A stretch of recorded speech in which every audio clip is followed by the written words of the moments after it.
Hello guys, welcome back to my channel. तो आज की वीडियो में डिस्कस करेंगे हमारे लंग एब्सेस के बारे में। लंग एब्सेस होती क्या है। सो फर्स्ट हम उसकी डेफिनेशन करेंगे। डेफिनेशन क्या है हमारी लंग एब्सेस की। It is defined as collection of pus और purulent material in a localised area of the lung.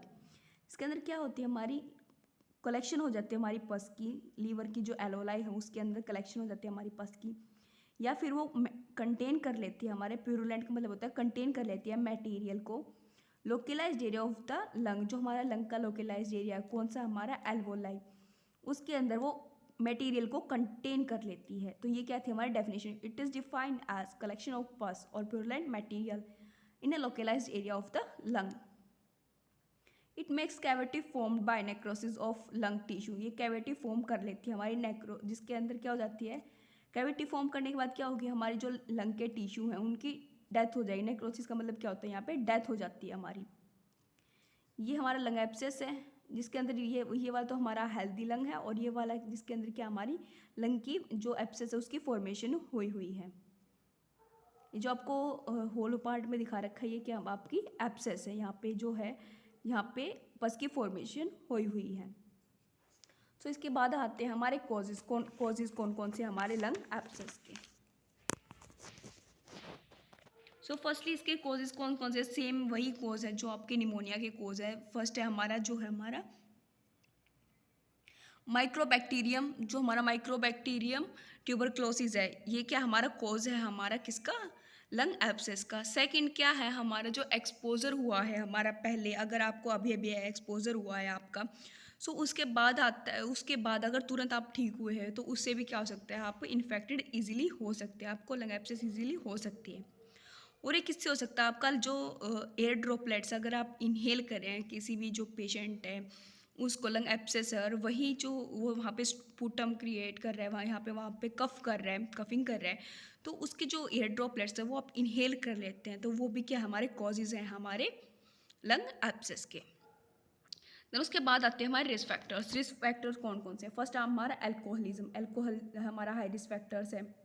उसके बाद आते हैं हमारे सीजर्स डिसऑर्डर, जिसको हम फिट्स बोलते हैं, ड्रग ओवरडोजेज की वजह से, जर्नल एनेस्थीसिया, जो हम एनेस्थीसिया देते हैं जर्नल, उसकी वजह से, जो हमारे सेरेब्रोवास्कुलर एक्सीडेंट्स है, सेरेब्रोवास्कुलर एक्सीडेंट कौन से होते हैं हमारे, जिसके अंदर जो हम स्ट्रोक जिसे बोलते हैं, ये हमारी मेडिकल इमरजेंसी है जो कि डैमेज करती है हमारी जो ब्रेन है उसके अंदर, इंटरप्ट करती है हमारी, इंटरफेयर क्रिएट करते हैं, जो हमारा ब्लड सप्लाई हो रहा है हमारा उसके अंदर इंटरफेयर करती है।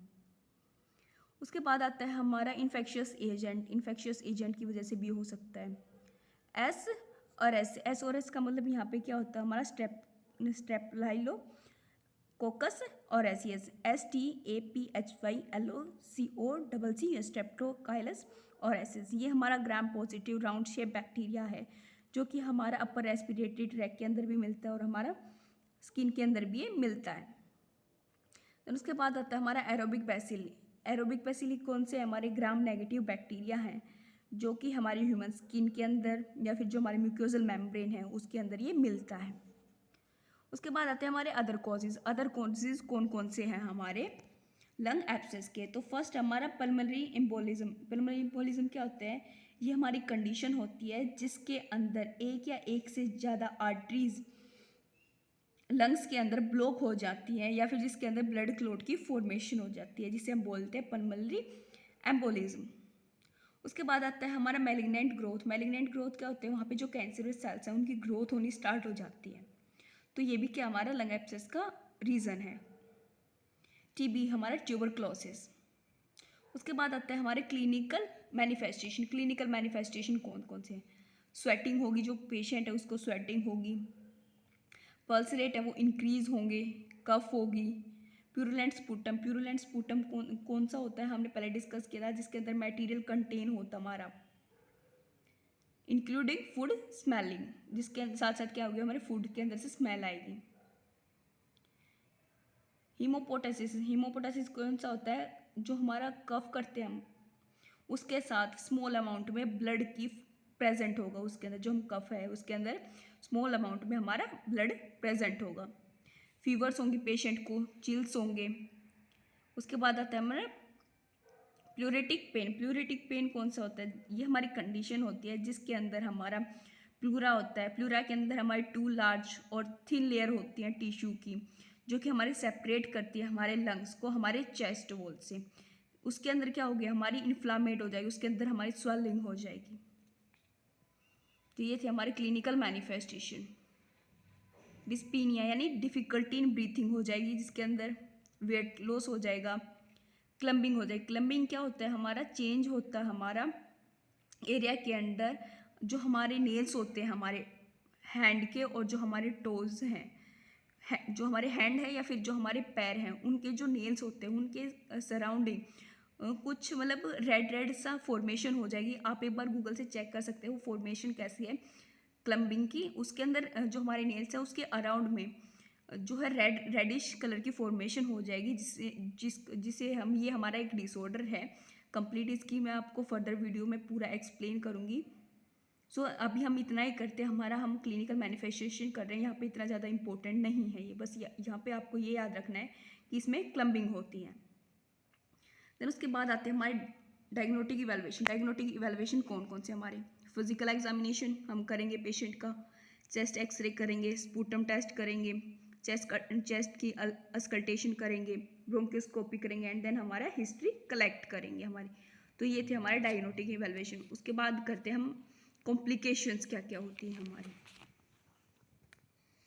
कॉम्प्लिकेशन फर्स्ट है हमारी जो हमारी इम्पाइमा होती है। इम्पाइमा क्या होती है हमारी, जिसके अंदर क्या हो जाता है हमारा, ये हमारी कंडीशन होती है जिसके अंदर पास करते हैं हम कैविटी को बिटवीन जो हमारी लंग्स और हमारी मेम्ब्रेन के हमारे बीच में जो हमारे सराउंड करती है, उसके बीच में अगर कोई कॉम्प्लिकेशन आ जाती है उसे हम बोलते हैं एम्पाइजमा। उसके बाद आता है हमारा ब्रोंकियोप्लूरल फिस्टुला। ब्रोंकियोप्लूरल फिस्टुला कौन से होते हैं, ये हमारी साइनस होते हैं जो कि हमारे किसके बीच में होते हैं, हमारी ट्रैक करती है हमारी मेन स्टेम को, लोबलर एंड जो हमारा सेगमेंट है ब्रोंक्यूल्स है हमारे प्लूरल स्पेस के उसके अंदर। उसके बाद आते हैं हमारे मेडिकल मैनेजमेंट। मेडिकल मैनेजमेंट कौन कौन से हमारे, फर्स्ट है हमारा एंटी माइक्रोबियल थेरेपी, जिसके अंदर हम क्या देते हैं 6 to 8 वीक्स तक हम इसे देते हैं, जो कि क्या काम करते हैं, जो हमारा बैक्टीरिया है उसको किल करने के काम आती है ये हमारी एंटी माइक्रोबियल थेरेपी। उसके बाद आते हैं हमें चेस्ट की साइकोथेरेपी करेंगे हम। उसके बाद पोस्चुलर ड्रेनेज शुड बी गिवन, हम जो पेशेंट है उसको पोस्चुलर ड्रेनेज प्रोवाइड करें। पोस्चुलर ड्रेनेज क्या होता है हमारा, कफिंग की हम उसे टेक्निक बताएंगे कि कैसे कैसे आपको कफ करनी है।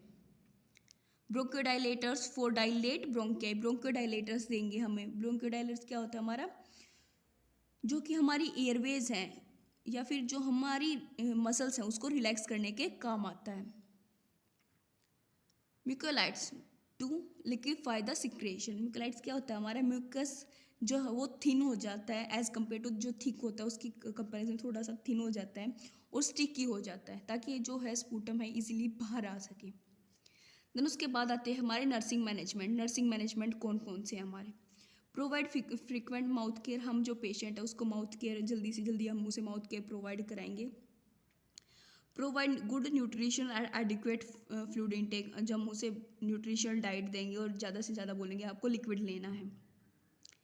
Provide adequate comfort and rest, हम उसे प्रॉपर तरीके से हम उसका बोलेंगे कि आपको प्रॉपर पूरा रेस्ट लेना है और कंफर्ट पोजीशन में हम उसे प्रोवाइड कराएंगे।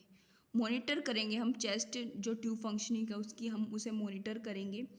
एनकरेज करेंगे रेस्ट, जो उसे ज़्यादा से ज़्यादा बोलेंगे आपको रेस्ट लेना है। And limitation of physical activity, जो वो फिजिकल एक्टिविटी कर रहा है उस पर बाउंडेशंस लगानी है। एक्टिविटी ड्यूरिंग द जो हमारे फेब्रिल पीरियड्स होता है, फेब्रिबल पीरियड्स कौन सा होता है, जिसके अंदर हमारे फेब्रियल सीजर्स आते हैं, जिसके अंदर जो हमारे सीजर्स होते हैं जो पेशेंट है वो ज़्यादा अपने आप को बॉडी कंट्रोल तो होता है बट इतना ज़्यादा नहीं हो पाता। पोस्चुरल ड्रेनेज में भी रिकमेंड, हम उसे पोस्चुरल ड्रेनेज रिकमेंड करेंगे हम उसे। Position to be assumed depend upon location of abscess, जो हमारी वो पोजीशन डिपेंड करेगा जहाँ पे हमारा लंग की एब्सेस है वो कहाँ पे है। Carry out coughing and breathing exercise, हम उसे बोलेंगे कि आपको कंटिन्यूस रखनी है, आपकी कफिंग और जो ब्रीथिंग एक्सरसाइज है वो आपको कंटिन्यू करनी है। Surgical intervention only if patient falls fails to respond to medical management, अब हम सर्जिकल मैनेजमेंट तब देंगे तब जो पेशेंट है, हमारा जो मेडिकल मैनेजमेंट है वो उसको रिस्पॉन्स नहीं कर पाएगा। सस्टेन ए हेमरेज और हैज़ अ सस्पेक्टेड ट्यूमर, या फिर जिसको हेमरेज ब्रेन हेमरेज है, या फिर जिसको चांसेस है कि इसको ट्यूमर हो सकता है हमारा, तो उसे हम सर्जिकल इंटरवेंशन देंगे। आई होप गाइज आपको वीडियो समझ आया होगा। अगर आपको वीडियो समझ आया तो प्लीज़ चैनल को लाइक शेयर एंड सब्सक्राइब ज़रूर कीजिए, ताकि जो आपको लेटेस्ट वीडियो उसकी नोटिफिकेशन मिल सके। Thank you.